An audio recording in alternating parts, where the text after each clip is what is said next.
Allah yang bimbing. Karena dulu di tahun 80 ya Syekh Ahmad Yasin ya ketika mengkader mereka yang diajarkan lebih dulu adalah Al-Quran.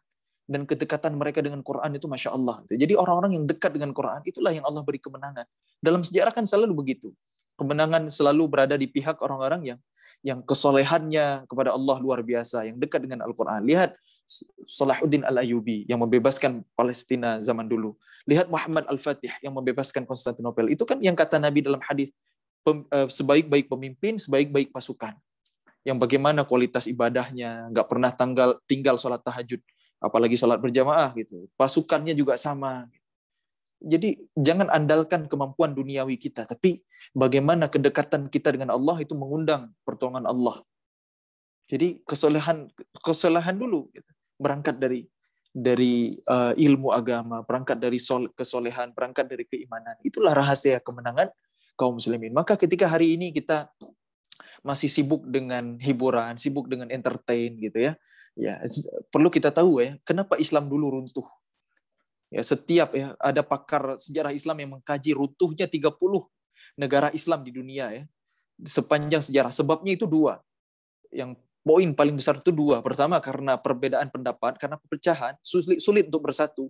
Jadi kalau kita hari ini masih berantem karena hanya perbedaan mazhab, perbedaan pendapat ulama, kita berantem, maka kita akan sulit untuk bangkit. Karena itu sebabnya dulu kita runtuh. Dan yang kedua, penyakit wahan. Wahan itu hubbud dunya wa karahiyatul maut. Cinta dunia, takut mati. Jadi coba lihat kita hari ini.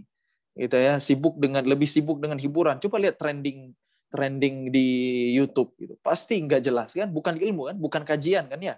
Yang trending gitu. Pasti ya hiburan-hiburan atau omongan-omongan berita-berita nggak jelas itu. Trending. Itulah peradaban kita hari ini agar kita bisa mengukur, oh ternyata kebangkitan itu masih jauh. Tapi walaupun masih jauh, itu adalah sesuatu yang pasti terjadi. Itu keimanan kita, teman-teman. Karena janji Rasulullah belum semuanya terjadi ya. Konstantinopel sudah dibebaskan, Roma belum. Apakah kita generasi yang akan membebaskan Roma? Ya wallahu a'lam gitu. Boleh jadi anak kita, cucu kita, tapi yang jelas estafet perjuangan itu harus kita mulai. Maka kembalilah kepada Al-Quran. Dekatkan diri kita dengan Quran. Kalau kita mau jadi umat terbaik, dekatkan diri kita dengan Quran. Karena Quran itu mulia. Setiap yang dekat dengan Quran, generasi yang dekat dengan Quran, pasti Allah muliakan. Karena apapun yang berhubungan dengan Quran, Allah muliakan. Quran turun pada malam hari, malamnya malam yang mulia, Lailatul Qadar. Turun di hari Jumat, hari yang mulia, Sayyidul Ayyam. Turun di bulan Ramadan, bulan yang paling mulia. Turun sebelum dan setelah Nabi hijrah dari Mekah ke Madinah, dua tempat yang Allah muliakan di muka bumi. Kemudian turun dengan perantara malaikat Jibril alaihissalam, malaikat yang paling mulia. Turun kepada Nabi kita Muhammad sallallahu alaihi wasallam, manusia yang paling mulia. Wa innaka la'ala khuluqin 'azim. Sungguh pada dirimu Muhammad ada akhlak yang agung. Wa ma arsalnaka illa rahmatan lil alamin. Bahkan Nabi kita diutus untuk menjadi rahmat bagi alam semesta. Lihat, semua yang berhubungan dengan Quran Allah muliakan. Jadi kalau kita mau dimuliakan Allah, dekat-dekat dengan Quran. Jangan khawatirkan dunia. Dunia itu akan Allah berikan kepada kita akan datang kepada kita dalam keadaan hina kalau kesibukan kita adalah akhirat. Itu pesan ulama. Maka jangan salah fokus ngejar dunia gitu, lupa akhirat. Siap-siap tuh, naudzubillah min dzalik gitu. Jangan sampai kita sibuk belajar ya, capek-capek sekolah, tapi yang kita pikirin hanya dunia. Nabi memperingatkan kita dalam sebuah hadis yang sahih. Saya riwayatkan secara makna ya. Siapa yang mencari ilmu yang seharusnya untuk mengharapkan keridhaan Allah, mengharapkan wajah Allah, tapi ia gunakan untuk mengumpulkan harta benda dunia, maka orang ini tidak akan mencium aroma surga. Ini hadis yang ngeri banget, teman-teman, tapi jarang yang ngeri. Jadi betapa kita harus meluruskan niat untuk ilmu kita hari ini. Ijazah, belajar bukan untuk nilai, bukan untuk angka-angka. Yang angka-angka itu belum tentu mewakili kita. Belajar bukan untuk diterima di kampus favorit. Bukan sekedar untuk itu, walaupun silakan kejar itu semua, bahkan juga nggak dilarang, bahkan didorong di zaman kita hari ini untuk menghadirkan perubahan. Tapi ingat satu, luruskan niat. Ya, belajar bukan untuk gelar akademis, belajar bukan untuk meraih dunia semata, meraih kekayaan dunia, bukan hanya untuk itu. Bukankah dalam sebuah doa Nabi mengajarkan kita, ya, Allahumma la taj'alid dunya akbara hammina wala mablagha ilmina. Ya Allah, jangan jadikan dunia puncak dari kegelisahan kami.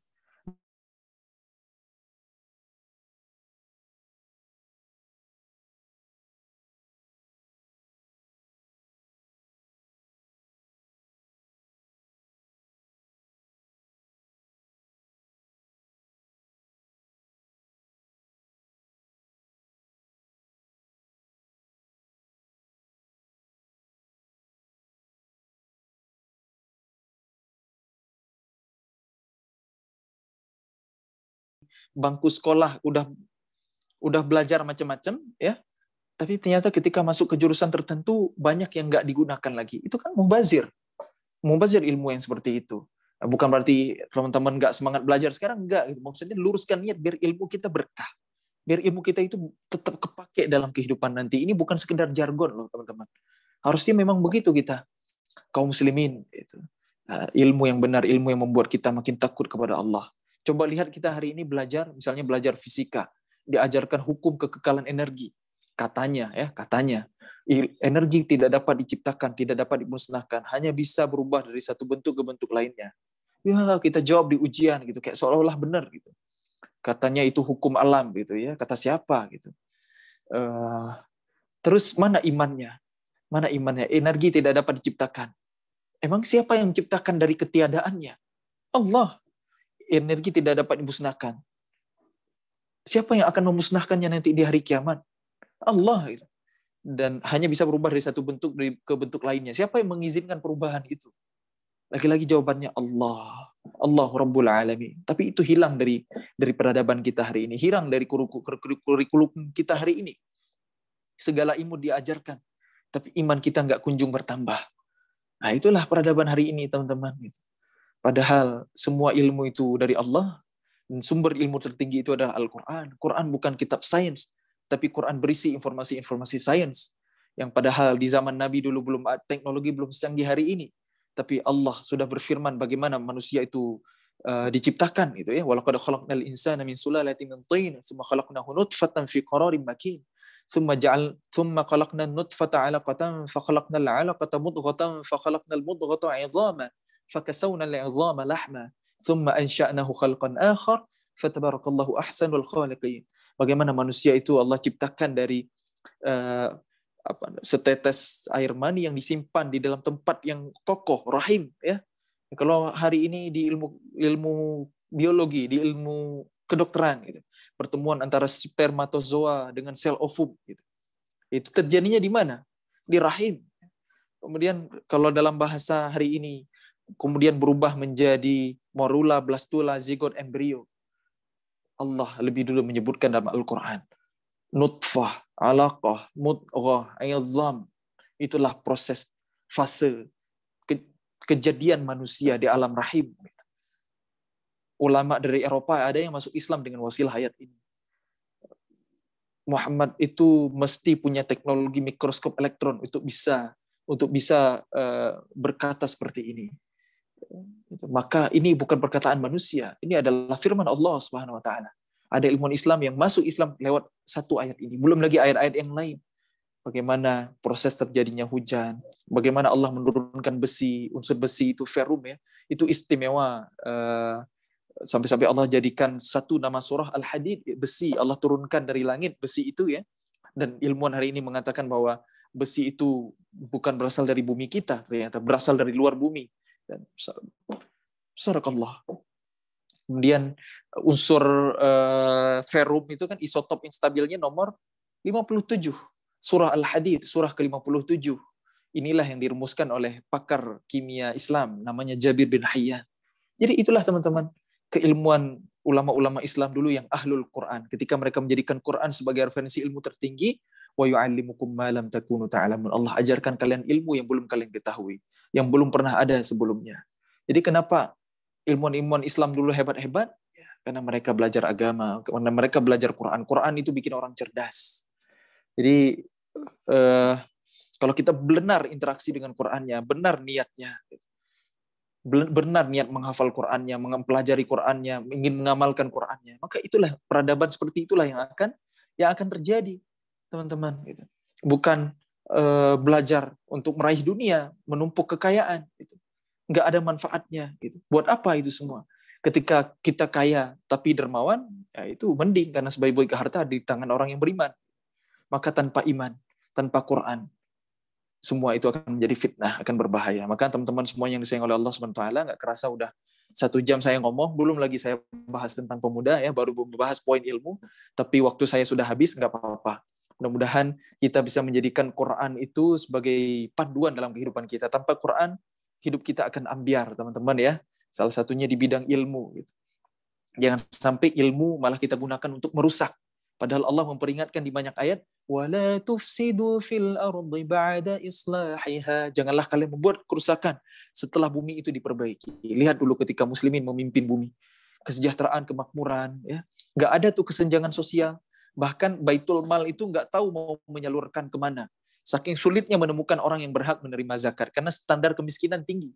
Orang punya rumah, orang punya kendaraan, dia punya unta. Tapi ketika dia punya hutang, maka dia berhak menerima zakat. Dia al-gharib. Gitu. Hari ini gitu, yang ada negara numpuk hutang, nggak akan ada habisnya, nggak akan, yang sulit banget dibayar sama anak cucu nanti. Makin numpuk hutang. Ini dulu rakyat di bawah kekuasaan Islam ya, rakyat yang berhutang dibayarin sama negara, bayangin, saking makmurnya. Ada jomblo mau nikah, itu dibiayain sama negara, pakai harta Baitul Mal, saking melimpahnya harta Baitul Mal. Karena kenapa? Semangat kaum muslimin itu memberi. Orang berlomba-lomba untuk bukan hanya zakat, berlomba-lomba untuk sedekah, bahkan sedekahnya itu sedekah jariah yang disebut dengan wakaf. Orang berlomba-lomba wakaf, ada yang wakaf sarana pendidikan, ada yang wakaf rumah sakit, ada yang wakaf tanah kuburan, ada yang wakaf untuk rumah ibadah masjid, ada yang wakaf. Jadi orang Islam itu sangat kreatif dalam beramal soleh, karena spiritnya adalah spirit berbagi, karena mereka yakin banget dengan akhirat, yakin banget dengan balasan Allah di hari akhir nanti, makanya mereka nggak mikir gitu dalam berbagi, dalam memberi itu nggak mikir, sehingga peradaban Islam itu makmur. Harta Baitul Mal itu tidak tahu mau dikemanakan, terutama dari wakaf-wakaf produktif, gitu ya. Makanya orang berhutang dibayarin negara, orang mau nikah dibayarin negara, bahkan saking nggak tahu dikemanain lagi uang negara dulu ya, terutama di zaman Khalifah Umar bin Abdul Aziz ya, di dinasti Bani Umayyah. Itu sampai dibelikan biji-biji gandum untuk disebar di alam-alam bebas, terutama di puncak musim dingin, agar tidak ada orang yang berkata ada seekor burung mati di negeri kaum muslimin. Itu kata khalifahnya. Coba lihat, indahnya hidup di bawah naungan syariat Islam. Pemimpinnya ahlul Quran, ahli ilmu. Ini ahli ilmunya nggak sembarangan loh. Anak khalifah itu lebih berilmu daripada ulama penasehat negara. Itulah ukurannya. Dan sampai ketika dilantik menjadi khalifah ya, mendengarkan wejangan nasihat dari ulama negara gitu ya. Kemudian di lain kesempatan ya, tentu sangat beradab ya, Umar bin Abdul Aziz berkata, anak saya bisa menjelaskan ilmu yang lebih baik dari ulama penasehat negara itu. Bayangin gitu. Dan pemimpin yang hebat itu pemimpin yang sederhana. Di 3 hari awal kepemimpinannya ya, karpet-karpet mewah istana dijual semua, ganti dengan yang lama. Kendaraan-kendaraan mewah dijual semua, ganti dengan keledai yang sederhana saja. Baju-baju mewah milik raja semua dijual. Hartanya masukkan ke Baitul Mal, pakai baju yang sederhana. Bahkan diriwayatkan Umar bin Abdul Aziz cuma punya sehelai kain. Sehingga suatu ketika dia pernah terlambat menghadiri sholat Jumat ya, karena menunggu pakaiannya yang kering. Ini bayangan, ini khalifah, ini presiden begini. Jadi kok hari ini berlomba-lomba menjadi pejabat, berlomba-lomba saya komisaris BUMN bla bla bla gitu ya, pengen kaya gitu dengan jabatannya gitu. Maka bukan seperti itu ruh Islam, spirit Islam yang akan menghadirkan kesejahteraan, kemakmuran, keadilan. Belajar dari pemimpin Islam satu ini gitu. Umar bin Abdul Aziz ini salah satu pemimpin terbaik sepanjang sejarah peradaban Islam yang dirasakan rakyatnya makmur gitu. Itulah yang terjadi kalau syariat Islam ditegakkan gitu ya. Kalau Quran dijadikan panduan, dijadikan hukum, itulah yang terjadi. Tapi lihat hari ini, ketika itu semua jauh dari kehidupan kita, maka yang terjadi adalah, ya teman-teman tahu sendiri ya, akan terlalu harus mengelus-ngelus dada untuk menjelaskan apa yang terjadi di zaman kita hari ini. Tapi kita sabari, terus kita ilmui diri teman-teman ya. Zaman semakin gelap, semakin zalim, itu tanda cahaya fajar itu sudah dekat. Ya, matahari akan segera terbit gitu, kemenangan akan segera datang. Jadi yang kita lakukan hanyalah bersabar dan terus mengilmui diri, dan sabar itu juga kunci dari ilmu. Kenapa Nabi Musa alaihissalam selesai ya dalam tanda kutip dipecat jadi muridnya Nabi Khidir karena tidak mampu bersabar. Jadi sabar itu adalah kunci ilmu. Maka pesan saya juga buat teman-teman, sabarlah dalam menuntut ilmu ya. Kata Imam Asy-Syafi'i rahimahullah ta'ala, siapa yang tidak bersabar dalam lelahnya menuntut ilmu, maka dia harus menanggung konsekuensi pahitnya kebodohan. Jadi sabar dalam ilmu diri, luruskan niat dan sabar. Ini dua kunci ilmu. Pemuda yang hebat adalah pemuda yang berilmu. Ya, pemuda itu nggak penting viral, nggak penting jadi orang terkenal, nggak penting trending, itu nggak penting banget. Kenapa? Kita belajar juga dari kisah Nabi Khidir dan Nabi Musa alaihissalam dalam surah Al-Kahfi. Bukankah Nabi Musa itu ditemani oleh seorang asisten? Wa idz qala Musa li fatahu. Ketika Nabi Musa alaihissalam berkata kepada pemudanya, fata itu dalam bahasa Arab artinya pemuda. Jadi Nabi Musa itu punya seorang asisten. Ketika ingin menemui hamba Allah yang soleh, yaitu Nabi Khidir, Nabi Musa ditemani seorang asisten. Tapi ketika Nabi Musa bertemu dengan Khidir dan berguru kepada Nabi Khidir, ternyata Allah tidak pernah lagi menyebutkan pemuda itu, pemuda yang bersama Nabi Musa itu. Namanya aja nggak disebutkan siapa gitu. Apalagi kisahnya gitu, nggak disebut. Tapi dia ada di sana. Dia ada di sana, dan ulama tafsir menyebutkan bahwa pemuda ini adalah Yusha' bin Nun, yang kelak ketika Nabi Musa alaihissalam dan Nabi Harun wafat, Yusha' bin Nun ini Allah gantikan menjadi nabi. Allah angkat Yusha' bin Nun, pemuda yang berguru ke Nabi Musa itu, menjadi seorang nabi. Lihat ya, anak muda yang penting itu nempel ke ulama, berguru, belajar, terus mengilmui diri. Ya, akan ada momentumnya kapan Allah akan mempergunakannya. Jadi nggak penting gitu, kita masih belajar, masih muda gitu, bikin sensasi, terkenal, itu nggak penting banget. Apalagi hari ini yang terkenal itu kan kebanyakannya itu dengan hal-hal yang negatif, sedikit dengan hal-hal yang positif. Kalau terkenal kita menyebar manfaat, ya nggak apa-apa, karena ukurannya adalah seberapa bermanfaat kita. Kalau kita terkenal, ternyata kita bersyiar, kita menjadi dai, kita berdakwah, mengajarkan kebaikan, menginspirasi anak-anak muda yang lain, maka silakan. Tapi kalau terkenal hanya berapa outfit lo gitu ya, terkenal biar bisa jadi sultan dalam tanda kutip ya, di zaman hari ini, itu nggak penting banget. Itu bukan pemuda yang hebat, itu adalah generasi buih di lautan. Buih itu kan rapuh gitu, lemah, itu sebentar udah hilang diterpa ombak. Tapi generasi yang hebat itu adalah endapan yang di bawah itu ya, endapan pasir yang di bawah itu, itulah generasi kokoh kuat. Di sana bisa mengandung biji besi, bahkan bisa mengandung emas yang berharga. Itulah pemuda hebat. Jadi teman-teman semuanya yang disayang oleh Allah Subhanahu wa taala, jadilah pemuda hebat. Pemuda hebat itu adalah yang berilmu. Yang ilmu tertinggi itu ada di Al-Qur'an. Maka pemuda yang dekat dengan Quran, mudah-mudahan itulah pemuda yang akan mengembalikan kejayaan Islam, karena sejak awal Islam ini selalu diperjuangkan oleh anak-anak mudanya. Ketika Imam Ibnu Katsir menafsirkan ayat innahum fityatun amanu bi rabbihim wa zidnahum huda. Sesungguhnya mereka adalah pemuda-pemuda yang beriman kepada Allah dan kami tambahkan kepada mereka petunjuk. Ini ayat tentang Ashabul Kahfi, masih dalam surah Al-Kahfi ya. Jadi mereka adalah pemuda yang berjuang membela agama Allah. Ketika ada raja zalim yang memaksa masyarakatnya murtad, mereka berjuang, mereka berdakwah, mereka mencari jalan keluar. Di saat tidak ada solusi, baru mereka terpaksa melarikan diri dan Allah tidurkan mereka di dalam gua selama 300 ditambah 9 tahun. Mereka adalah pemuda yang hebat. Jadi setiap kali Allah mengisahkan tentang pemuda dalam Quran, pasti yang Allah abadikan adalah kehebatannya. Nah, apa kehebatan Ashabul Kahfi? Keimanan mereka, perjuangan mereka. Nah, ketika Imam Ibnu Katsir menafsirkan hadis ayat ini, ya, Imam Ibnu Katsir rahimahullah taala berkata, "Walihaza kana aktsarul mustajibina lillahi wa lirasulihi sallallahu alaihi wasallam syababan." Oleh karena itu, kebanyakan orang-orang yang menerima seruan untuk beriman kepada Allah dan Rasulnya itu adalah dari golongan pemudanya. Maksudnya, yang menerima dakwah Nabi itu kebanyakan anak-anak muda. Sedikit sekali dari para masyayikh, dari orang-orang tua Quraisy yang menerima Islam. Kebanyakan mereka adalah tetap dalam agama nenek moyang mereka, tidak masuk Islam. Jadi kalau kita lihat data, 10 sahabat Nabi yang dijamin surga itu semua anak muda, di bawah 40. Yang di atas 30 tahun cuma Abu Bakar, Utsman, dan Abdurrahman bin Auf. 7 di antaranya di bawah 30 tahun, bahkan 5 di antara mereka di bawah 20 tahun. Itulah Asyrah al-Mubasysyaruna bil Jannah. 10 sahabat Nabi yang dijamin surga ternyata isinya anak-anak muda. Kemudian 7 sahabat Nabi yang meriwayatkan hadis paling banyak. 4 orang dari Mekah, 3 orang dari Madinah. Ya, ada Abu Hurairah radhiyallahu an dengan hadis terbanyak ya 5.374 hadis. Ada Sayyidah Aisyah radhiyallahu anha, anak sahabat Nabi, putri Abu Bakar As-Siddiq. Kebayang usianya, perempuan muda yang paling cerdas di umat ini. Kemudian ada Abdullah bin Umar, anak Umar bin Khattab. Kemudian ada Abdullah bin Abbas.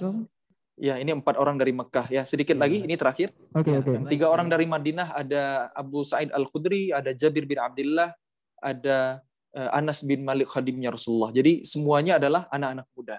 Jadi Islam ini dari awal memang diperjuangkan oleh anak-anak muda, dan kelak Allah akan menangkan Islam di akhir zaman, insya Allah juga di pundak generasi muda. Maka besar harapannya ada di kita nih teman-teman anak-anak muda ya, untuk berjuang. Gitu. Pantaskan diri kita dengan iman, dengan Quran, dengan ilmu, ya, dengan sabar, maka mudah-mudahan Allah memilih kita untuk menghadirkan kembali kejayaan Islam, meskipun kita hanya berperan sebagai yang meletakkan satu butir batu bata untuk tegaknya istana peradaban Islam di masa yang akan datang. Wallahu a'lam bishawab. Barakallahu fikum. Semoga sharingnya bermanfaat. Yang benar dari Allah, yang salah dari kebodohan saya. Semoga Allah ampuni. Mudah-mudahan Allah tunjuki kita semua kepada pemahaman yang paling dekat dengan kebenaran. Barakallahu fikum. Barakallah, Masya Allah. Baik, baik Ustadz, terima kasih atas kajiannya. Semoga ilmu yang diberikan bisa bermanfaat untuk kita semuanya. Amin, amin. Ya. Amin. Semoga apa yang diberikan bisa kita lakukan dalam kehidupan sehari-hari. Ya. Baik. Untuk selanjutnya kita akan mendoakan pembicara siapa Mas Zaki? Ada Ustaz Zaki Rifai ya. Iya, coba kita hubungi. Assalamualaikum Ustaz Zaki Rifai. Apakah sudah terhubung? Apakah kita sudah terhubung ya? Oh ya, Ustaz Zaki Rifai ini siapa? Ngomong-ngomong, Ustaz Zaki sudah terhubung belum ini? Oh. Coba sambil kita lihat dulu. Ustaz Zaki Rifai ini siapa sih, Sal? Coba kamu kasih tahu dikit deh sama pemirsa yang di rumah nih tentang Ustaz Zaki Rifai. Karena kan katanya kalau nggak kenal maka nggak sayang. Ustadz Zaki Ahmad Rifai. Beliau lahir di Jakarta pada tanggal 22 Februari tahun 1994. Lalu? Beliau memiliki peran di Tausiah Cinta sebagai Afwan pada produksi 2015. Lalu di 5 penjuru masjid sebagai Usman produksi 2018. Dan beliau juga menempuh S2 pada hukum Islam konsentrasi studi politik dan pemerintahan Islam ada di UIN Sunan Kalijaga tahun 2016 sampai 2012. Ya, masih muda sudah menempuh pendidikan S2. Keren sekali. Keren. Dia juga memiliki karya tulis, yaitu diantaranya yaitu Berjuta Rusa Menjadi Papa Mama Muda. Jangan berdakwah, nanti masuk surga. Lalu Islam Gak Liberal. Pelajaran dari buku kehidupan. Dan itu adalah karya-karya dari Ustaz Zaki Rifai. Coba kita cek kembali, mungkin kita sudah terhubung dengan Ustaz Zaki Ahmad Rifai. Bismillah. Assalamualaikum Ustaz. Waalaikumsalam warahmatullahi wabarakatuh. Alhamdulillah sudah terhubung. Bagaimana kabarnya Ustaz? Alhamdulillah, luar biasa, Allahu Akbar. Alhamdulillah, semoga keluarga dan pihak yang di sana dalam keadaan sehat walafiat. Ya, kita doakan. Amin. Sebelum ke acara selanjutnya, para hadirin yang online maupun offline, kita ingatkan bahwa kita membuka sesi tanya jawab di akhir sesinya. Betul. Bagi nanti yang ingin bertanya bisa chat di kolom komentar Zoom. Iya. Ya, nanti tentunya pertanyaan yang terpilih akan mendapatkan hadiah dari panitia. Nanti kita akan hubungi. Betul sekali. Dan tentunya pertanyaannya harus sesuai dengan tema kali ini. Ya, temanya apa sih Mas Faisal? Tanpa Quran, aku ambiar. Temanya menarik ya. Iya. Tadi kita mendengarkan dari Ustadz Muhammad, sekarang kita beralih ke Ustadz Zaki. Baiklah Ustadz, untuk waktunya tempat kita persilahkan. Terima kasih Ustadz. Oke, terima kasih. Bismillahirrahmanirrahim. Alhamdulillah wa kafa wassalatu wassalam ala nabiyil mustafa wa ala alihi wa sahbihi wa man ihtada. Asyhadu an la ilaha illallah wahdahu la syarikalah wa asyhadu anna Muhammadan abduhu wa rasuluh la nabiyya wa rasulullah ba'da. Allahumma shalli wa sallim wa barik ala nabiyyina wa habibina wa syafi'ina wa maulana Muhammadin wa ala alihi wa sahbihi wa man tabi'ahum bi ihsanin ila yaumiddin. Uhayyikum bi tahiyatil Islam, bi tahiyatil barakah. bitahiyatil ahli jannah. Wassalamualaikum warahmatullahi wabarakatuh. Teman-teman semua yang dirahmati Allah Subhanahu wa taala, yang sama-sama mengharapkan ridha Allah Subhanahu wa taala. Puji syukur kita panjatkan kehadirat Allah Subhanahu wa taala yang telah memberikan begitu banyak kenikmatan, begitu banyak kasih sayangnya, karunia-Nya kepada kita, sehingga kita masih bisa melakukan berbagai kegiatan yang bermanfaat, kegiatan yang positif, meskipun masih dengan daring, ya, masih dalam pandemi. Dan semoga salawat serta salam semoga senantiasa tercurah kepada junjungan kita Nabi Muhammad SAW, yang tentu saja kita nantikan syafaatnya di yaumil akhir kelak. Semoga kita mendapatkannya. Teman-teman semua yang dirahmati Allah Subhanahu wa taala, ya, alhamdulillah tadi kita sudah mendengarkan banyak sekali penyampaian yang insya Allah bermanfaat, ya, buat teman-teman, buat kita semua. Dari Ustadz Muzammil Hasbalah, ya, luar biasa. Tadi saya juga mendengarkan beberapa penyampaiannya. Ini saya menyampaikan mungkin tidak banyak, ya, karena ya tadi sudah banyak, ya. Supaya saya hanya melengkapi saja, teman-teman sekalian, saya akan share materi. Oke, teman-teman, kenapa sih kita harus mendekati Al-Quran? Ya, karena kalau kita nggak mendekati Al-Quran, kita tidak akrab dengan Al-Quran, maka kita mudah sekali ambiar. Ya, jadi sobat ambiar kita. Nah, teman-teman sekalian, yang pertama, kenapa begitu? Ya, karena sesungguhnya Allah Subhanahu wa taala sudah menjadikan Al-Quran itu sebagai penawar. Penawar dari apa? Segala penyakit yang ada atau menjangkiti diri kita. Ya, penyakit hati, ya, penyakit pikiran, penyakit jiwa, itu semua akan bisa disembuhkan dengan Al-Quran. Kalau teman-teman semua galau, ya, silakan baca Al-Quran. Kalau teman-teman semua gelisah, silakan baca Al-Quran. Kalau teman-teman semua dikecewakan oleh manusia, silakan baca Al-Quran. Ya, yang jatuh cinta, ternyata cintanya bertepuk sebelah tangan, baca Al-Quran. Karena tidak ada yang bisa semua manusia itu bisa mengecewakan kita. Tapi kecuali Allah Subhanahu wa taala. Allah tidak pernah mengecewakan hambanya. Bahkan Allah paling tahu apa yang dibutuhkan oleh hambanya. Jadi selalu, ya. Makanya ketika Allah Subhanahu wa taala memberikan solusi kepada manusia, apa? Solusinya wasta'inu bis-sabri was-salah. Ya.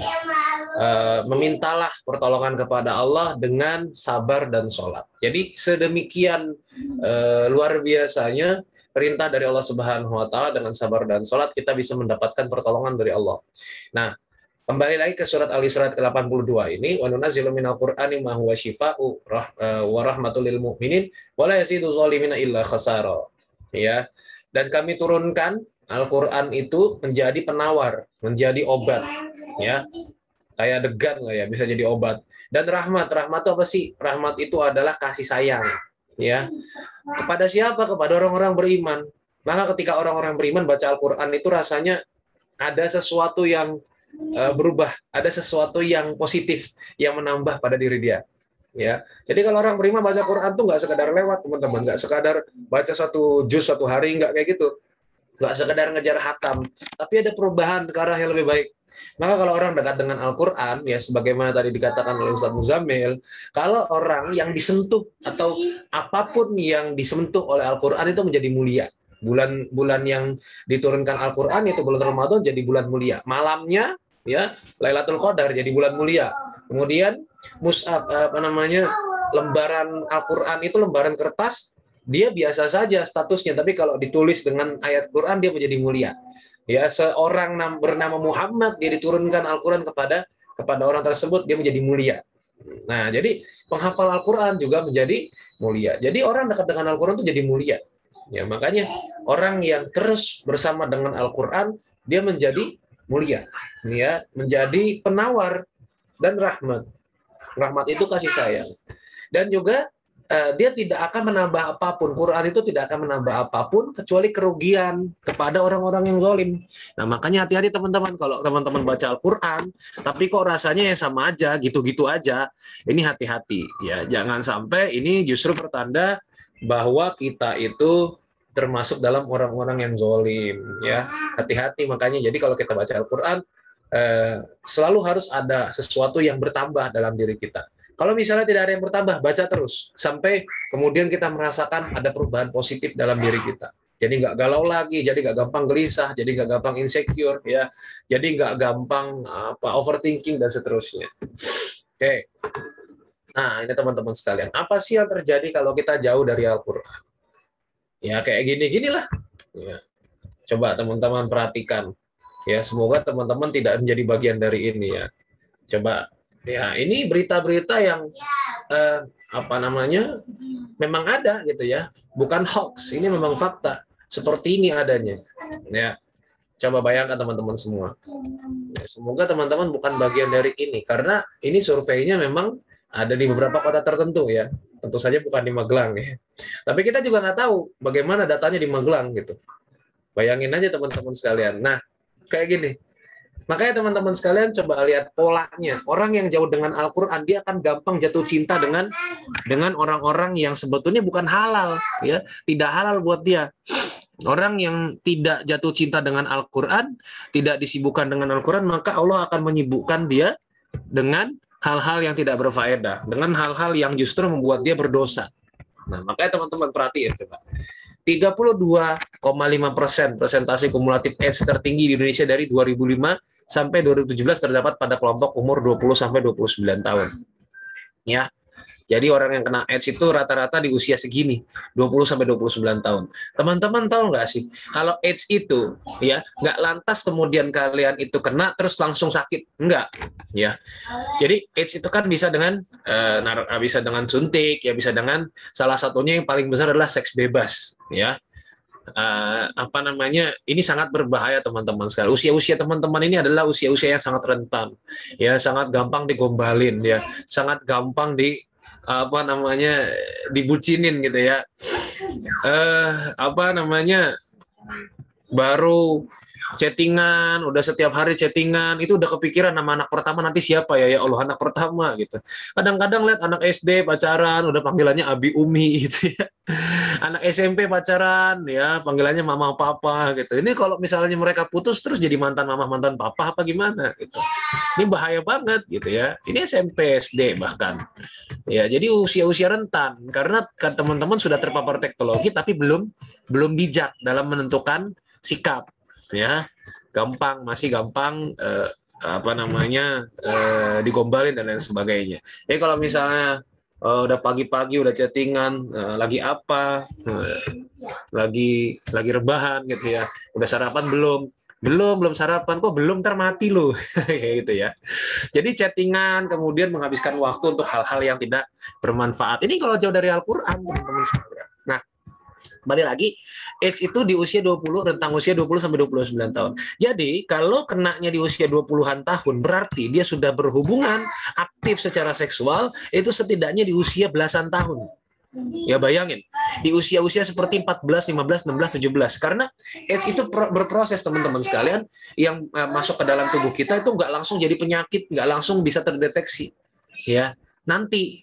Jadi kalian misalnya berhubungan, kemudian kena, nggak langsung terus ketika dicek itu langsung terdiagnosis bahwa orang ini kena AIDS, tidak. Tapi agak lama. Ya, jadi justru kalau orang kenanya di usia 20 berarti dia sudah aktif secara seksual di usia belasan tahun. Ya di usia seperti teman-teman ini SMP SMA. Ngeri banget gak sih? Ya. Pasti saya yakin kalian tidak mau. Walaupun kalian belum tahu sebenarnya AIDS itu kayak apa sih? Kenapa sih? Cuma yang jelas inilah penyakit yang tidak bisa, yang sampai sekarang belum ketemu obatnya. Artinya ya kesimpulannya penyakit ini belum bisa disembuhkan teman-teman sekalian. Ya, hilang kekebalan tubuh. Nanti teman-teman kalau biasanya kalau lagi flu bisa sembuh dalam sehari 2 hari, kalau kena AIDS itu nggak bisa. Ya bisa berbulan-bulan pulihnya. Ya, itu cuma flu doang, apalagi kalau penyakit yang lain. Penyebab utamanya apa? Telah aktif secara seksual sejak remaja. Remaja itu berarti usianya masih di bawah 20 tahun. Ya, dipicu oleh kontak seksual dalam aktivitas berpacaran. Teman-teman sekalian ya, yang namanya setan itu pasti begitu. Semuanya berangsur-angsur. Jadi nggak langsung orang pacaran terus langsung berhubungan seksual, itu enggak. Ya, tapi berangsur-angsur, digodain kita. Nggak apa-apa pacaran kan kamu nggak sentuh-sentuhan. Nggak apa-apa pacaran kamu kan nggak ngapa-ngapain, cuma chattingan. Kayak gitu terus. Iya cuma chattingan, lama-lama minta pap ya, pap dong. Kamu lagi ngapain? Lagi di mana? Ini baru pulang sekolah, pap dong ya. Post a picture ya, minta foto dan seterusnya. Lama-lama akhirnya ketemu. Lama-lama nggak mungkin nggak pegangan tangan. Pasti akan ada terjadi seperti itu. Makanya ini di sini 5 tahapan kontak seksual pada remaja. Pertama sentuhan. Kalau sudah sentuhan, kalian tidak akan merasa cukup sampai di situ. Pacaran tanpa berciuman, kemudian berciuman, kemudian dan seterusnya dan seterusnya. Ya. Mungkin yang saya sampaikan ini agak vulgar, tapi memang gitu kenyataannya. Saya harus sampaikan ini supaya teman-teman semua aware. Ya. Dan yang sebelah kanan ini, coba bayangin teman-teman.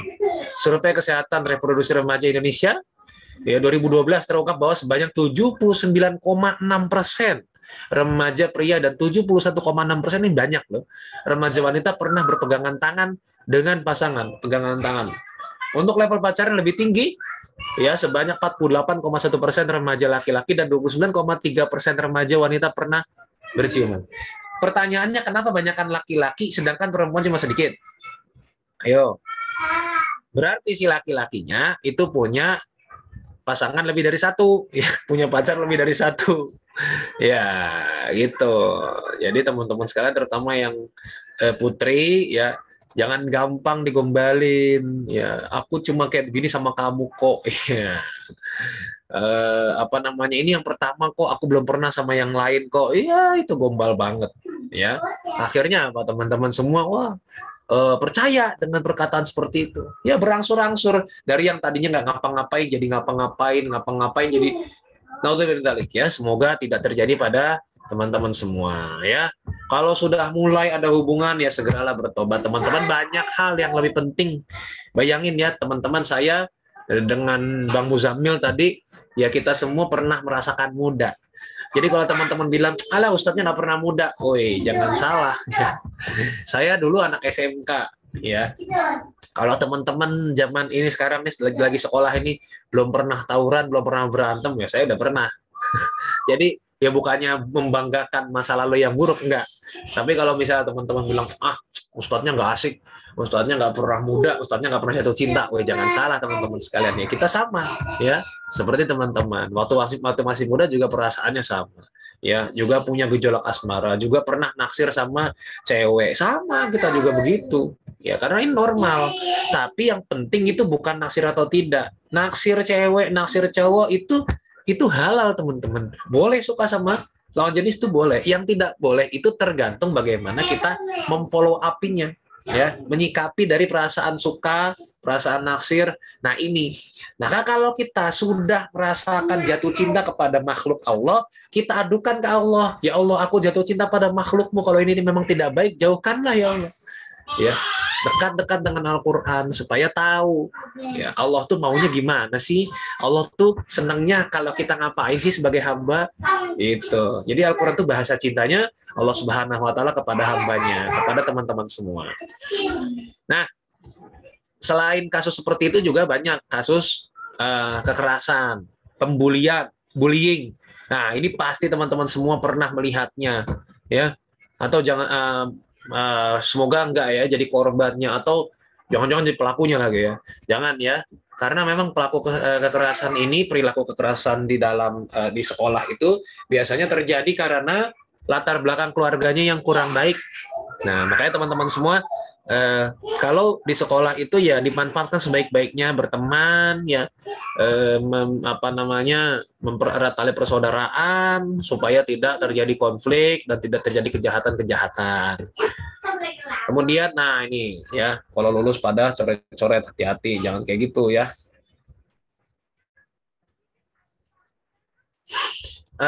Nah, teman-teman sekalian, bayangin, pacaran itu kayak korupsi karena mengambil yang bukan haknya. Pacaran itu kayak teman-teman itu pengen sesuatu kepada orang tapi nggak berani minta izin sama yang punya. Ya, nyentuh lawan jenis boleh nggak? Nggak boleh. Kalau bukan mahram nggak boleh, haram hukumnya. Ya, bahkan ada satu hadits yang menyebutkan bahwa Nabi SAW mengatakan, ya lebih baik kepalaku ditusuk dengan besi panas daripada aku menyentuh yang bukan mahramnya. ngeri banget. Besi panas yang mendidih ditusuk ke kepala itu lebih baik daripada kita menyentuh yang bukan mahramnya. Ya, jadi sebegitu berat ya teman-teman. Ya, hati-hati makanya.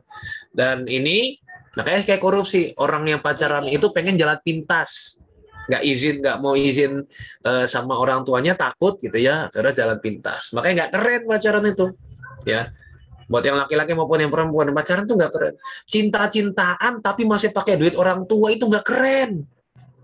Motor pemberian orang tua, buat kamu, bapak kamu, orang tua kamu usaha sebegitu keras, sedemikian lelah gitu ya, mengusahakan diri untuk bisa beliin motor buat anaknya, dipakai ternyata buat boncengin cewek, ya. Terus dengan nggak tahu dirinya si cowoknya bilang segalanya untukmu dek, ya, segalanya untukmu beb, ya. Kamu mau kemana juga aku anter, ya. Padahal motornya motor orang tua, nggak keren itu mah. Ya, duit orang tua kamu pakai buat maksiat, dosa banget itu, dosanya double. Orang tua pengennya kamu pakai motor itu untuk sekolah, ya. Sekarang daring ya sekolahnya ya. Ya, tapi nggak tahu nih, katanya tahun ajaran depan akan jadi luring lagi atau offline lagi, saya nggak tahu. Nah, teman-teman sekalian, Al-Quran itu sudah memberikan larangan kepada kita, bunyinya wala taqrabuz zina innahu kana fahisyah wa sa'a sabila. Ya, janganlah kamu dekati zina, ya, sesungguhnya itu adalah perbuatan keji dan sangat buruk. Jadi Islam itu nyuruhnya kita jangan dekat-dekat aja nggak boleh, apalagi kalau kita melakukannya. Ya, dekat-dekat aja nggak boleh sama zina, apalagi kita melakukannya. Jadi pacaran, chattingan, gitu ya, WhatsAppan, itu semua termasuk dalam perbuatan mendekati zina. Nah, gitu ya. Sebentar.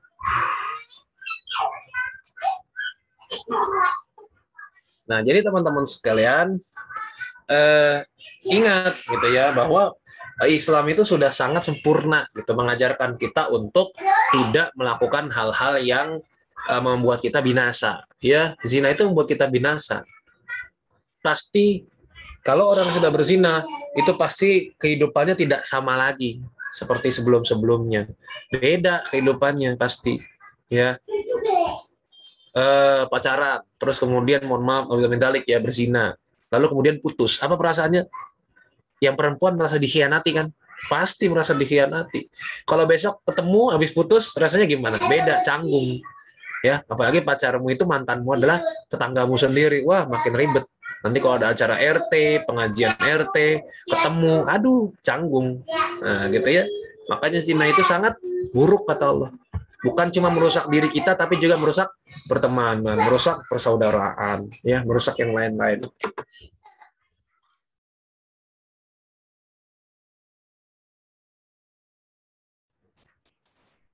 Nah, teman-teman sekalian, Al-Quran itu mengajarkan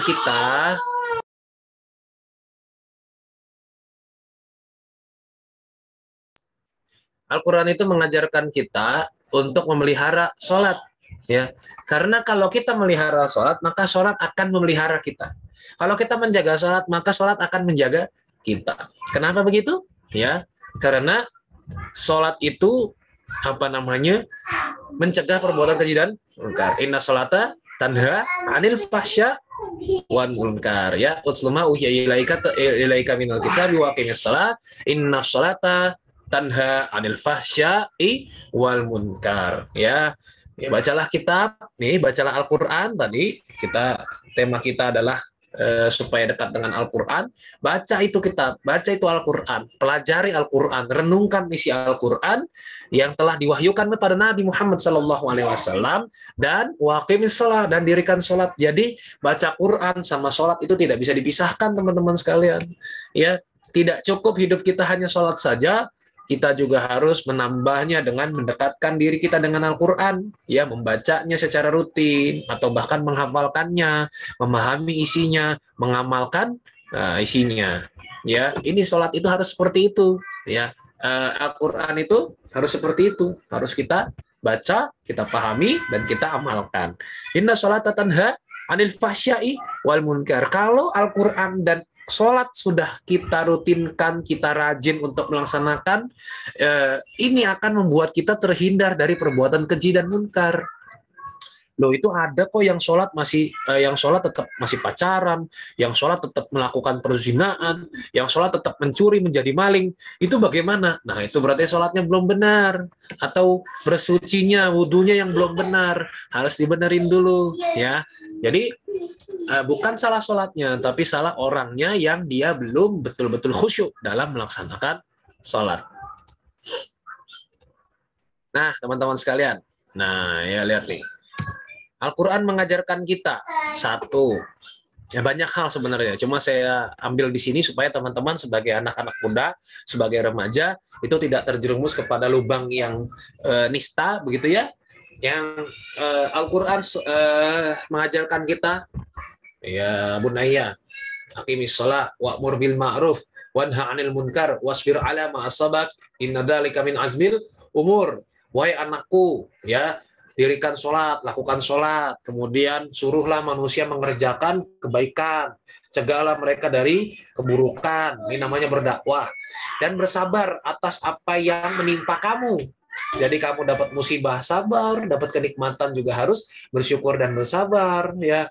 Apapun yang menimpa kita sabar, ya. Sekolah nggak bisa ketemu sama teman-teman, sabar, ya. Pandemi begini nggak bisa kemana-mana, sabar. Karena sabar itu kunci dari segala ibadah. Dan sesungguhnya yang demikian itu termasuk hal-hal yang diwajibkan oleh Allah. Kemudian, ya, dan janganlah kamu malingkan mukamu, wala tusa'ar khaddaka linnas, wala tamshi fil ardi maraha. Janganlah kamu malingkan muka kamu, ya, maksudnya melengos, ya, kalau ketemu sama orang karena sombong. Wala tamshi fil ardi maraha, dan janganlah kamu berjalan di muka bumi dengan angkuh, dengan sombong. Karena sesungguhnya Allah nggak menyukai orang-orang yang sombong. Innallaha la yuhibbul wala tusa'ir khaddaka linnas wala tamshi fil ardi maraha. Innallaha la yuhibbu kulla mukhtalin fakhur. Allah itu nggak suka dengan orang-orang yang sombong, ya. Wa qasid fi masyika wa'dud min sautik innan karul aswati la sautul hamir. Dan kalau, ya, berjalan di muka bumi ini, ya, jangan sombong, jangan belagu. Berjalan tuh dengan sederhana, dan suara itu dilembutkan, dilunakkan, ya. Jangan teriak-teriak, jangan rame-rame, atau jangan membuat kegaduhan. Sesungguhnya seburuk-buruk suara ialah suara keledai.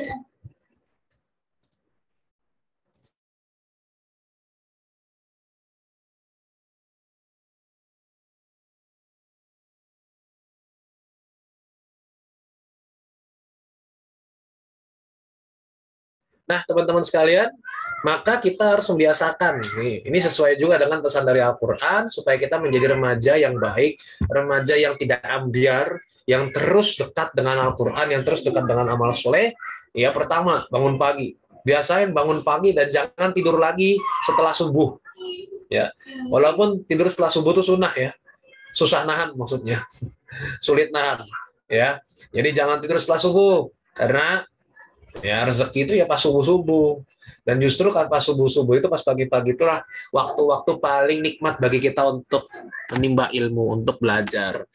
Kemudian yang kedua, jangan lupa untuk selalu sholat tepat waktu. Karena sholat tepat waktu ini tadi seperti yang saya sebutkan di di sebelum-sebelumnya, slide sebelumnya, bahwa, ya, sholat tepat waktu itu kalau kita memelihara sholat, maka sholat akan menjaga kita dari segala hal yang tidak baik. Kemudian kontribusi sekecil apapun. Makanya teman-teman kayak lagi sekolah ini jangan lupa untuk bergabung di organisasi. Supaya apa? Supaya teman-teman bisa mengembangkan dirinya. Ya, nggak cuma dapat pelajaran di dalam kelas, tapi juga dapat pelajaran untuk bisa memperbaiki diri, ya, untuk bisa menjadi manusia yang berkualitas dan bermanfaat. Kemudian berbakti kepada orang tua, ya, jangan mengecewakan, jangan menyakiti orang tua, karena orang tua itu kunci kesuksesan, teman-teman. Bang Muzammil bisa menjadi seperti sekarang itu juga karena ridho orang tua, ya. Tidak ada satupun orang yang bisa sukses tanpa ridho dan doa orang tua, tidak ada satupun, ya. Dan juga efisiensi waktu. Efisiensi waktu itu maksudnya ya jangan terlambat, kalau dikasih tugas sama gurunya segera dikerjakan ya, jangan tunggu sampai H-1, jangan tunggu sampai besoknya, pokoknya segera dikerjakan. Efisiensi waktu, jangan terlambat ngapa-ngapain, jangan terlambat ya. Mandi, segera mandi, kalau sudah bangun ya segera mandi, jangan rebahan dulu ya, malah belum mandi malah bikin TikTok gitu ya, maka bikin konten TikTok belum mandi padahal. Kemudian rajin olahraga, banyak-banyak olahraga teman-teman, karena zaman sekarang ini sudah mulai berdatangan penyakit-penyakit aneh. Ya, biasanya dulu yang kena penyakit orang tua, ini malah anak-anak muda sekarang. Ya, kemudian teman-teman hindari satu ngutang. Biasanya orang yang suka ngutang di dewasanya ini dibiasain dari kecil. Ini dari SMP, dari SMA, jangan dibiasain ngutang. Kalau nggak punya uang nabung, ya, jangan ngutang, jangan nyicil. Kemudian hibah, membicarakan kejelekan orang lain, ya, tanpa si orang itu mengetahui, bahaya ya, seperti makan daging bangkai saudara sendiri. Kemudian menunda-nunda pekerjaan, tadi seperti efisiensi waktu. Banyakan bengong, jangan banyakan bengong ya, banyakan ngelamun, lagi sekolah online ngelamun ya, gurunya nerangin apa dia malah ngelamun ya, malah bayangin yang lain-lain, malah membayangkan andai aku bisa jadi istrinya ya, bisa jadi suaminya ya. Jangan kebanyakan bengong, jangan kebanyakan ngelamun. Terus membanding-bandingkan diri sendiri dengan orang lain, ini bikin suka kita jadi insecure dan tidak bersyukur ya, dan terlalu sering melihat ke atas lupa melihat ke bawah. Nah, ya teman-teman, saya menyampaikan itu ya, sedikit ya saya sampaikan, semoga ini menjadi tambahan ilmu bagi teman-teman semua. Tadi selebihnya sudah disampaikan oleh Ustaz Muzammil Asbala, semoga bermanfaat buat teman-teman semua. Nanti kalau ada pertanyaan silakan akan dipandu oleh MC, dan nanti kalau misalnya teman-teman butuh sesuatu atau pengen bertanya hal-hal yang lain di luar ini, atau sungkan bertanya di sini, silakan bisa langsung bertanya di media sosial saya. Terutama saya lebih aktif di Instagram. Monggo kalau misalkan mau tanya ya, mau tanya banyak hal ya, silakan bisa tanyakan langsung ke Instagram saya via DM. Insya Allah saya juga aktif dan insya Allah bisa menjawab pertanyaan teman-teman di sini. Demikian dari saya, kurang lebihnya mohon maaf. Aku qouli hadza wa astaghfirullah wa lakum. Assalamualaikum warahmatullahi wabarakatuh. Warahmatullahi wabarakatuh. Terima kasih Ustaz atas tausiah.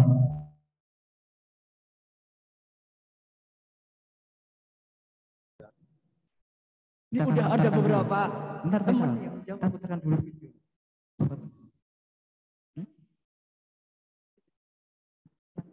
Oh, maaf. Kita akan memasuki sesi sesi tanya jawab. Nah, yang pertama nih dari D, hamba Allah berarti. Oh, dari mana nih? Dari Nazla Innaya. Oh, Nazla Innaya.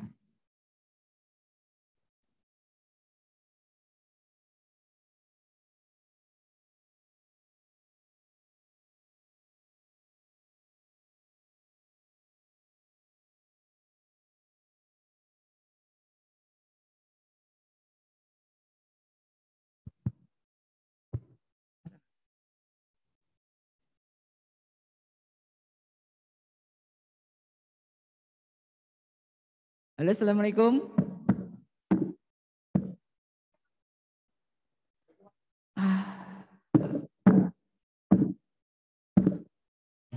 Ya. Baiklah Ustadz, ini ada dari Nazla Innaya. Bismillah, Kang Zaki mau tanya. Gimana cara biar kita bisa merasakan kenikmatan dalam mentadabburi Al-Quran? Nah, monggo penjelasannya Ustadz. Terima kasih. Monggo penjelasannya Ustadz. Ini siapa nih? Saya apa Bang Muzammil? No, siapa aja ya. Oke. Yang pertama ya, kalau kita pengen menikmati atau mentadaburi mendapatkan pelajaran dari Al-Qur'an, yang pertama pasti ya bersuci ya. Dalam keadaan suci ya, kita berwudu dulu ya, mengondisikan hati kita dan pikiran kita dulu gitu ya. Terus kemudian juga dalam kondisi yang kalau bisa dalam kondisi yang memang tenang ya, jangan di kondisi yang bising. Kecuali kalau kita lagi ngafalin Quran bareng-bareng, tapi kalau misalnya baca di rumah ya dalam kondisi yang tenang. Terus kemudian apalagi dengan membaca kisah-kisah di dalam Al-Quran Quran tuh banyak sekali kisahnya teman-teman sekalian, banyak kisah di dalam Al-Quran, kisah para nabi, ada kisah manusia-manusia yang luar biasa yang Allah pilih, begitu ya. Itu direnungkan, dibaca. Bayangkan kalau kita hidup di zaman Nabi Musa alaihissalam, misalnya kayak gitu ya. Bayangkan kalau kita hidup di zaman Nabi Ibrahim alaihissalam. Bayangkan kalau kita hidup di zaman Nabi Isa alaihissalam, bagaimana kita akan menjadi manusia yang baik saat itu, ya. Baca kisah Ashabul Kahfi, ya. Lihat bagaimana keteguhan dari orang-orang pemuda-pemuda saat itu yang sudah tidak ada lagi yang membantu, sudah tidak lagi yang menyelamatkan, akhirnya kemudian mereka berdoa kepada Allah dan mereka ditolong oleh Allah sehingga tertidur di dalam gua selama 309 tahun. Nah, gitu ya.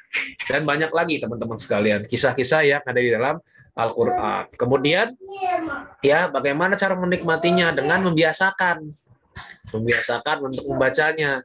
Tentu saja kita tidak bisa menikmati atau mentadaburi Al-Quran kalau kita tidak membiasakan diri untuk membaca Al-Quran. Ya gimana mau tahu isinya kalau kita nggak membiasakan. Jadi sehari teman-teman sekalian paling tidak kita membaca Al-Quran. Ya kalau bisa 2 lembar, kalau bisa 1 lembar. Oh sudah bisa 1 lembar ya. Kalau bisa 2 lembar, terus sampai kemudian 1 juz kita bisa dalam sehari. Kalau bisa kemudian tambah terus sampai misalnya 2 juz dalam sehari. Jadi dibiasakan. Nah, akhirnya ketika kita terbiasa, kita butuh dengan Al-Quran. Ya, kita langsung ingin terus berdekat-dekatan dengan Al-Quran. Kemudian juga ketika kita membaca Al-Quran, kalau misalnya teman-teman tidak bisa bahasa Arab, maka teman-teman membaca Al-Quran yang ada terjemahannya. Ya, jadi ketika baca Quran, kemudian juga baca artinya. Ya, seperti pesan dari Sunan Ampel, ya, Sunan Bonang ya. Dalam suluknya itu yang dinyanyikan kembali yaitu salah satu tombuati, salah satunya adalah maca Quran lan maknane. Jadi kita membaca Al-Quran, kemudian dengan baca maknanya, insya Allah itu akan membuat hati kita jauh lebih tenang, jauh lebih terbiasa gitu ya untuk berdekat-dekatan dengan Al-Quran, ya untuk bisa menikmati ya rasanya dalam mentadaburi Al-Quran. Ya, saya kira itu jawaban dari saya. Ya, kalau ada tambahan dari Bang Muzamil, ini online apa enggak nih orangnya? Monggo ya.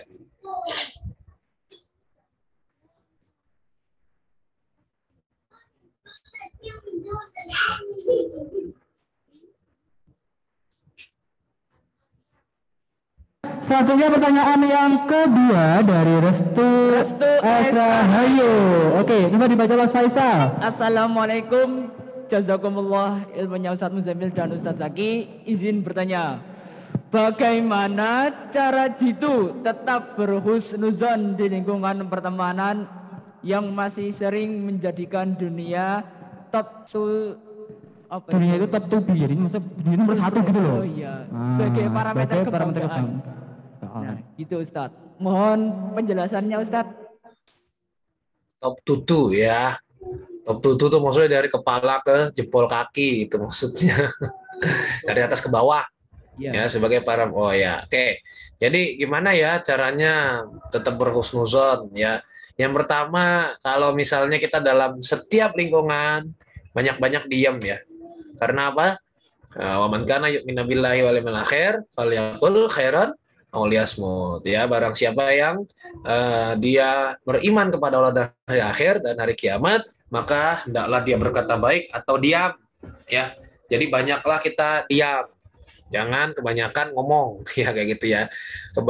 Banyak-banyaklah kita tuh mendengar daripada kita banyak bicara ya. Barangkali ada pelajaran-pelajaran yang bisa kita ambil dari mereka meskipun dalam kondisi seperti itu. Kemudian ya ketika kita berada dalam lingkungan seperti itu, yang pasti kita harus yakin bahwa Allah Subhanahu wa taala itu menjadikan masing-masing dari kita adalah ujian bagi yang lain. Ya, jadi artinya saya diciptakan sekarang ini adalah mungkin menjadi ujian bagi tetangga saya. Tetangga saya juga ujian bagi saya. Dan begitu seterusnya. Begitu buat teman-teman di sini. Ya, teman-teman sekolah di SMA maupun di SMP, ya di dalam kelas ada teman yang rasanya tuh mangkeli ya. Atau kalau kata sebagian orang apa gateli. Jadi tuh ngeselin lah kayak gitu. Ya.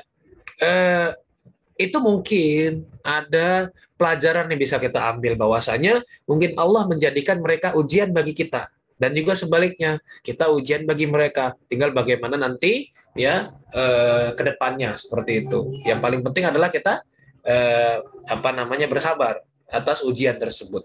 Nah, ketika kita berada di lingkungan yang seperti itu, lingkungan yang hedon, yang menjadikan dunia sebagai parameter kebanggaan, kebahagiaan, maka kita juga harus banyak-banyak bersabar, ya, banyak-banyak meminta pertolongan kepada Allah Subhanahu wa Ta'ala, gitu ya. Dan juga yang pasti teman-teman sekalian, kita tidak perlu banyak mendengarkan, maksudnya tidak perlu termakan omongan orang lain. Ya, kadang-kadang itu yang membuat kita jadi tidak bahagia. Ya, sebenarnya kita sudah bahagia dengan seperti ini. Wah, tapi teman saya tuh bilang kalau bahagia tuh HP-nya harus iPhone kayak gitu. Ya udah, nggak usah dengerin banget lah ya kayak gitu. Ya biarin aja. Karena kita semua punya definisi bahagia masing-masing. Ya, karena bahagiaan itu adalah kita fokus kepada apa yang kita miliki. Ya, bukan fokus kepada yang orang-orang miliki. Jadi kamu bahagia itu bukan ditentukan dari harta, tapi ditentukan dari bagaimana kamu memanfaatkan apa yang kamu miliki sekarang. Bagaimana kamu memanfaatkan dan fokus terhadap apa yang kamu jalani sekarang. Itulah definisi bahagia, ya. Begitu mungkin dari saya.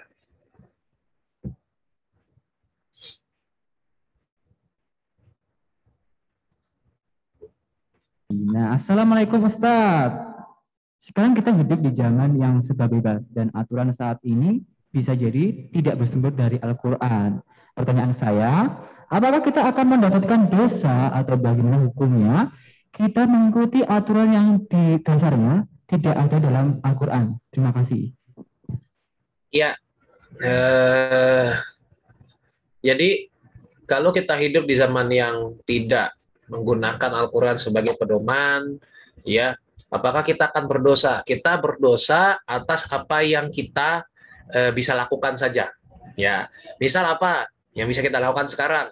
Oh, kita ini sebagai individu bisa mengikuti sunnah Rasul, makan pakai tangan kanan, gitu kan? Berkata yang baik atau diam, begitu ya, bermanfaat bagi manusia yang lain, ya, karena khairun nas anfa'uhum linnas. Nah, ketika kita bisa melakukan itu, tapi kita tidak melakukannya, itu yang kita berdosa.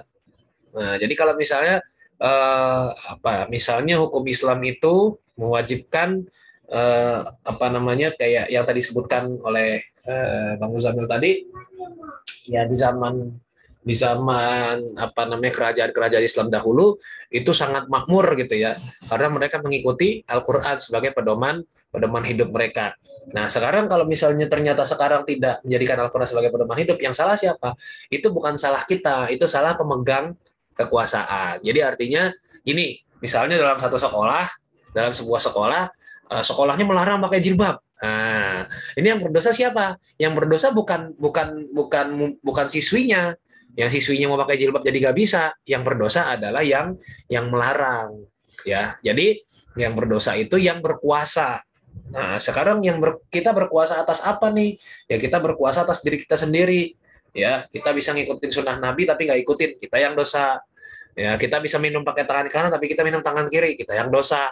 Ya, kita dilarang untuk mendekati zina tapi kita malah mendekati zina dengan pacaran dan lain sebagainya, kita yang dosa.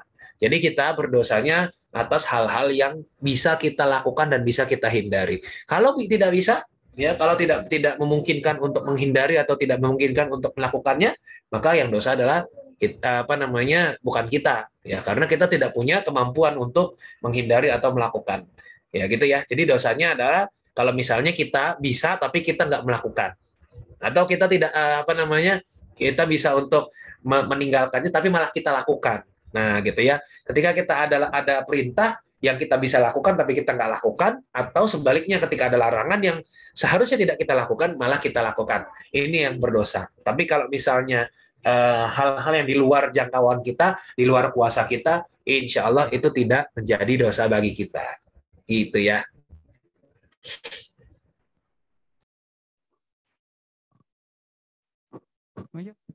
Cek. Masya Allah, semoga menjawab pertanyaannya yang ditanyakan oleh iya. Nah, pertanyaan selanjutnya juga dibaca dari Risma Dewi untuk Ustadz.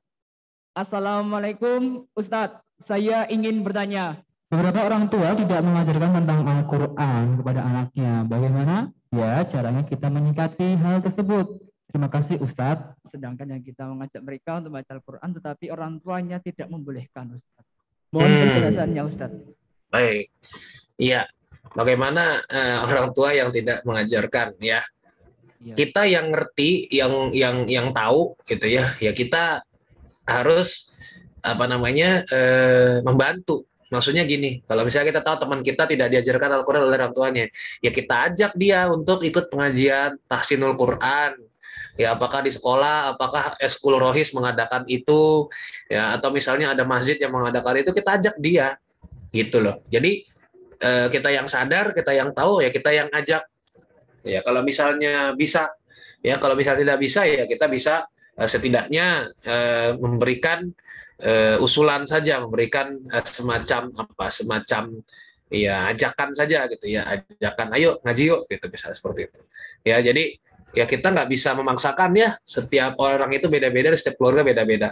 Maka teman-teman beruntunglah kalau yang orang tuanya masih nyuruh teman-teman sholat, ya beruntunglah teman-teman kalau misalnya orang tuanya masih nyuruh teman-teman untuk ngaji, ya jangan nggak enak ibuku tuh kalau ini begini. Beruntung kalau misalnya masih punya teman yang masih punya orang tua yang menyuruh atau memerintahkan untuk sholat. Ya beruntung kalau masih punya orang tua yang menyuruh untuk ngaji, begitu. Ya disyukuri, bersyukur karena tidak semua orang seberuntung kita. Nah yang tidak seberuntung kita punya tanggung jawab untuk mengajak. Nah, nanti di akhirat nanti ditanya, kamu sudah pernah ngajak teman kamu belum? Itu yang nggak boleh, yang nggak diajarin ngaji sama orang tuanya, sudah pernah kamu ajak ngaji belum dia? Gitu. Ini nanti akan dipertanggungjawabkan. Jadi kita harus ya yang tahu masalahnya, yang tahu permasalahan ini, kita harus mengajak orang-orang tersebut untuk belajar Al-Quran. Supaya apa? Supaya kita semua bisa masuk surga bersama-sama. Nah, jadi teman-teman sekalian, kita menyikapinya dengan ya kita mengusahakan ya membantu teman kita itu untuk bisa juga membaca atau belajar Al-Qur'an. Begitu ya, teman-teman sekalian.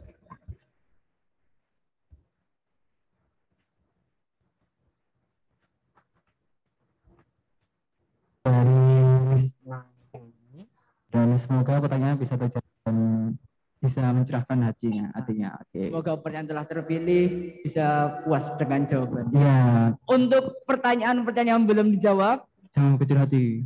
Jangan berkecil hati. Mungkin kita bisa berjumpa di pertemuan yang akan datang. Mungkin juga bisa bertanya langsung dengan Ustadz Zaki. Iya, tadi kan bisa melalui DM ya, DM Instagram sama komen IG bisa. Ya, ini insya Allah dijelaskan oleh Ustadz Zaki Ahmad. Betul sekali. Tidak terasa acara ini sudah sekarang waktu sudah menunjukkan pukul 11:23 ya. Udah nggak kerasa dari pagi kita. Iya. Udah menyimak, udah nggak sadar ya ilmu yang kita dapat pada pagi hari ini sampai siang ini. Iya. Sebelum memasuki acara penutupan, kami dari Dewan Islam Sekolah akan menampilkan pengenalan. Tadi kan belum Mas. Iya, dia sempat error ya. Tadi sempat error. Nah, makanya diputar sekarang. Enggak jadi. Baiklah. Memasuki acara penutup. Iya. Kami mengucapkan terima kasih atas kehadiran hadirin yang sudah hadir baik secara online dan offline, dan juga pemerintah Kota Magelang, wali kota khususnya tentunya yang telah memberikan izin untuk menempati pendopo pengabdian ini, dan juga dari kepala sekolah dan guru-guru dan juga semuanya telah bekerja keras demi terlaksananya acara pada siang hari ini. Kami juga dari moderator, kami mengucapkan terima kasih juga kepada Ustadz Muzamil dan Ustadz Zaki yang telah meluangkan waktunya untuk mengisi acara pada pagi hari ini. Terima kasih Ustadz. Dan juga berterima kasih kepada pihak-pihak yang telah mendukung kegiatan hari ini. Seperti dan juga Lazismu, ACT atau Aksi Cepat Tanggap. Dan Lembaga Amil Zakat DKD serta Lazis Jateng dan Komunika. Terima kasih atas dukungannya sehingga acara ini dapat berjalan dengan baik dan lancar. Iya, betul. Terima kasih kepada kepala sekolah, Bapak Ibu guru, pembina dan seluruh hadirin yang telah memeriahkan acara pada pagi hari ini. Kami mengucapkan terima kasih sebesar-besarnya atas partisipasinya sampai dengan acara yang sudah siang ini. Masih semangat, masih mendengarkan Betul kami ya. sekali, iya. Ya. Kami mohon maaf apabila tadi ada kekurangan, ada kesalahan. Iya, manusia tak luput dari kesalahan karena tak ada gading betul. tak retak. Iya. Sekian dari kami, akhir masyarakat. kalam.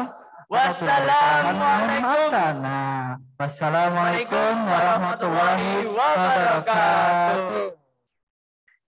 Allahumma rahamna bil Qur'an waj'alna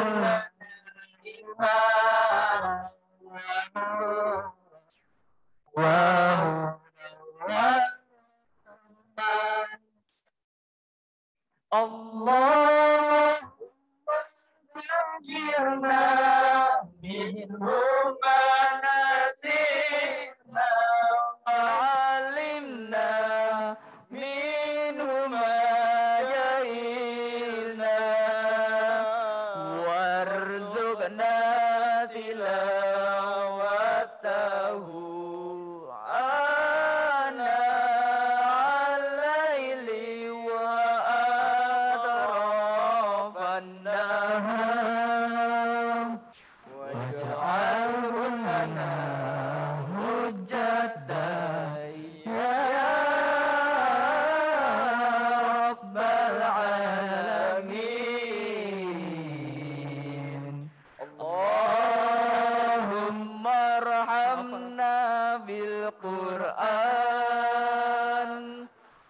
waj'alhu lana imaman wa nuran wa hudan wa rahman. Allahumma dzakkirna minhu ma nasirna wa 'allimna minhu ma jahilna warzuqna tilawatahu ana alaili wa atrafan nahar waj'alhu lana hujjatan selama acara berlangsung. ya Rabbal Alamin. Sekian dari saya. Terima kasih.